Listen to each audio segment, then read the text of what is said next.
با همدیگه ببینیم توی این شرکت بزرگ چجوری نون درست میشه.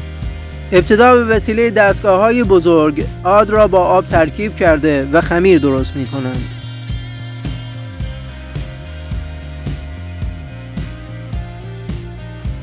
زمانی که خمیر ما آماده و درست شد، آن را درون قیف‌های بزرگی می‌ریزند. این دستگاه خمیر ما را به تکه‌های کوچکتری تقسیم می‌کند و آماده می‌کند تا به مرحله بعدی برود.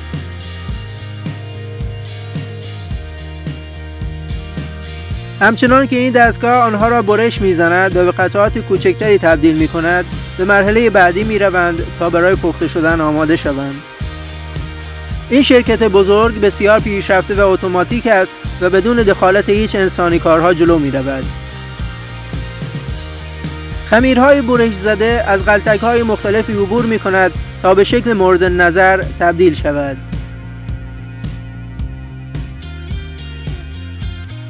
همچنان قطعه‌های خمیر بریده شده به وسیله دستگاه‌های مخصوص به جلو می‌رود و به مراحل نهایی نزدیک می‌شود.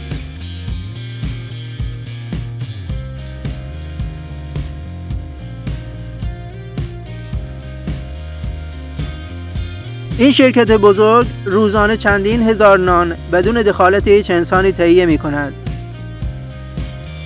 خمیرهای بریده شده از غلتک‌های مخصوصی عبور داده می‌شود و شکل آنها به شکل بیضی می‌شود.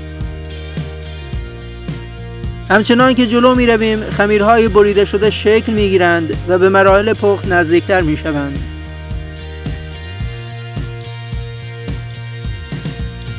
یک دستگاه مخصوص روی تمام خمیرها را برش می‌زند تا بتواند آنها بهتر پخته شود.